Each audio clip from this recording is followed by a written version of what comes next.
E aí, galera do 8º ano, espero que todos vocês estejam bem. Eu estou aqui na escola, aqui no estúdio que a escola nos proporcionou para a gente poder gravar nossas aulas e para que essas aulas cheguem a vocês justamente por conta da gente, pelo fato da gente não poder ter esse contato físico que é tão maravilhoso entre professor e aluno. Então, eu vou aqui elucidar alguns pontos, certo? No que se refere à Revolução Francesa. Eu espero que vocês, em algumas salas de aulas, eu ainda iniciei esse conteúdo, mas aqui eu preciso, como é um conteúdo que tem uma certa complexidade, eu preciso elucidar, eu preciso lembrar alguns pontos para que a gente possa dar continuidade a este conteúdo, beleza? Então, falei para vocês, a Revolução Francesa de 1789.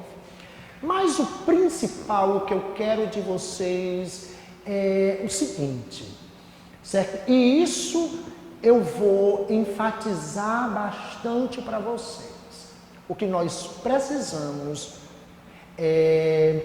com este conteúdo é entender o que esta revolução ela significou nesse contexto histórico, beleza? Então, antes da gente, aliás, antes de eu entrar no conteúdo propriamente dito, eu vou elucidar para vocês o chamado Antigo Regime. O que foi o chamado Antigo Regime? O Antigo Regime, ele pode ser trabalhado, ele pode ser também tratado nos seus seguintes aspectos. No seu aspecto político, no seu aspecto social e também no seu aspecto econômico. Então, meninos e meninas do 8º ano, quando eu falo no Antigo Regime, no que se refere ao aspecto político, eu estou me referindo ao chamado absolutismo. O absolutismo, vocês viram isso, né? Essa forma de governo que vai prevalecer na Europa durante a Idade Moderna, a gente trabalhou isso bastante no 7º ano. Mas eu vou aqui, é claro, lembrar, certo? Para vocês, o que vem a ser esse absolutismo. O absolutismo foi uma forma de governar, ou seja, uma forma de governo. Era um modo como a sociedade europeia era governada na chamada Idade Moderna. Idade Moderna, 1453 até 1789. Então, com essa forma de governo que prevaleceu na chamada Idade Moderna, lá nos países europeus, ok? Nessa forma de governo, o rei tem todo o poder para governar a sociedade. Inclusive, ele está acima das leis. Né? Era o que eu mais enfatizava, o que eu mais destacava isso em sala de aula. Ou seja, o rei, ele tem todo o poder para governar a sociedade. Por isso que ele governa a sociedade de um modo absoluto. Por isso que ele é o monarca absolutista. Então, quando eu falo em Antigo Regime, no seu aspecto político, eu estou me referindo ao absolutismo monárquico. Isso por quê? Porque a França pré-revolucionária era governada por um rei absolutista. E lembrando para vocês, a França era um modelo, era o padrão de monarquia absolutista no velho continente europeu. Já o absolutismo, já o Antigo Regime, no que se refere à sociedade, Vocês se lembram que ano passado a gente viu o que chamamos de sociedade estamental, ou seja, onde a função do indivíduo na sociedade, ela advém do seu nascimento. E então, o antigo regime, no que se refere ao seu aspecto social, diz respeito aos privilégios do clero e aos privilégios da nobreza. Quais eram esses privilégios?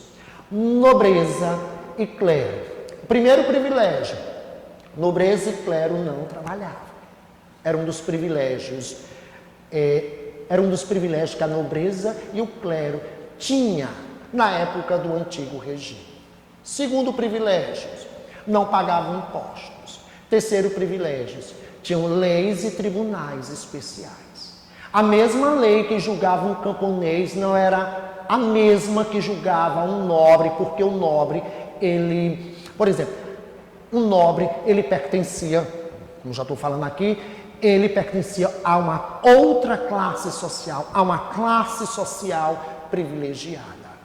Então, a lei que condenava um camponês ou uma lei que quando um camponês ia a julgamento, não era a mesma que era utilizada em um determinado tribunal, e quando esse tribunal fosse julgar as ações de um barão, as ações de um visconde, as ações de um nobre e assim por diante.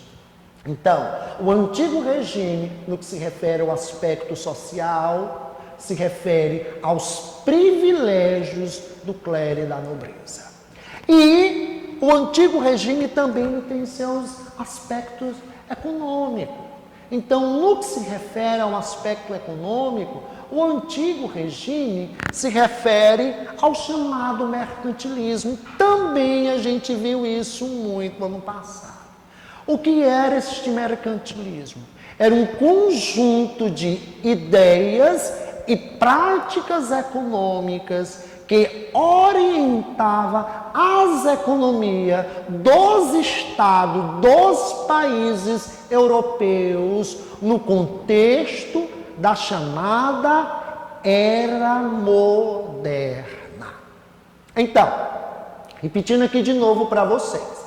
Quando eu falo em antigo regime, eu posso estar falando ou do seu aspecto político, absolutismo, ou do seu aspecto social, a questão do estamento, a questão de uma sociedade estamental, onde os privilégios e onde a função do indivíduo dentro desta sociedade advém de seu nascimento. E os bem-nascidos são a nobreza.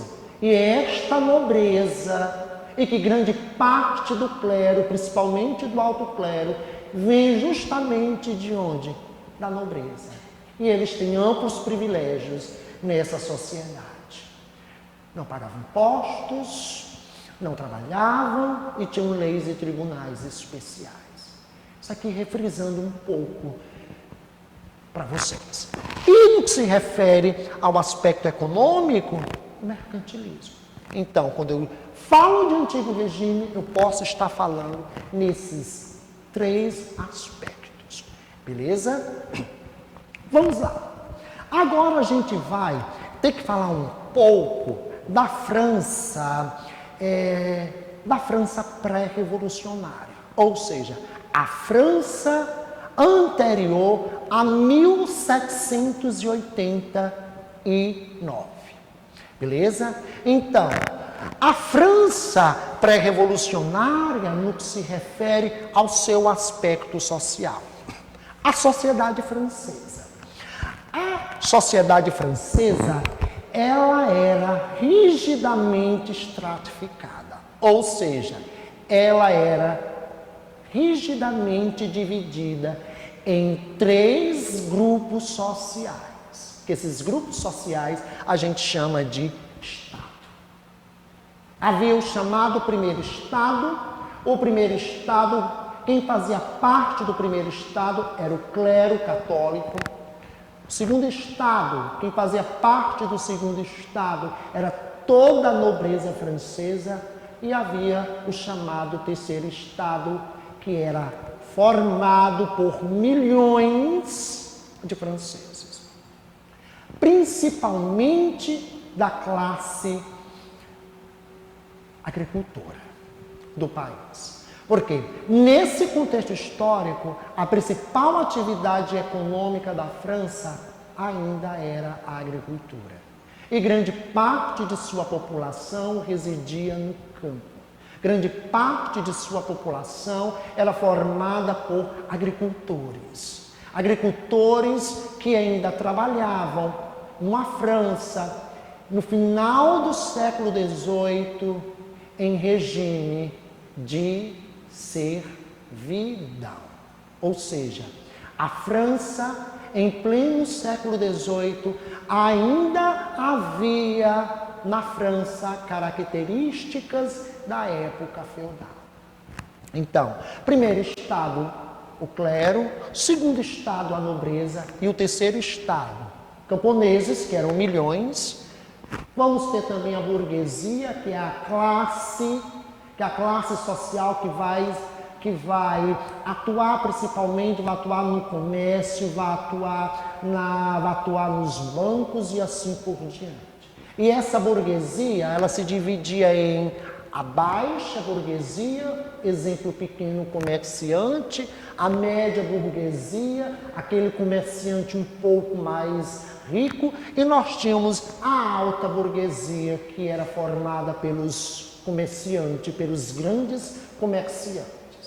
Então, e nós vamos ter ainda também os trabalhadores urbanos que faziam parte desse terceiro estado. E lembrando a vocês, era esse terceiro estado que sustentava economicamente a França. Por que ela sustentava economicamente a França? Porque aqui no terceiro estado é onde está as forças produtivas da sociedade francesa. Quem são as forças produtivas? As forças produtivas é formada por todos aqueles indivíduos que trabalham. Força produtiva são os trabalhadores, ok? E se trabalham, ocorre o quê? Ocorre a produção de riqueza no país. Porque a fonte geradora de toda a riqueza é o trabalho. Por isso que eu disse para vocês que é aqui no terceiro estado onde nós temos as forças produtivas e, consequentemente, como primeiro e segundo estado não trabalha, quem sustentava economicamente a França era o terceiro estado. Lembrando a vocês aqui de novo que a França era um país agrícola. Mais de 20 milhões de camponeses a França tinha neste período que chamamos de pré-revolucionário.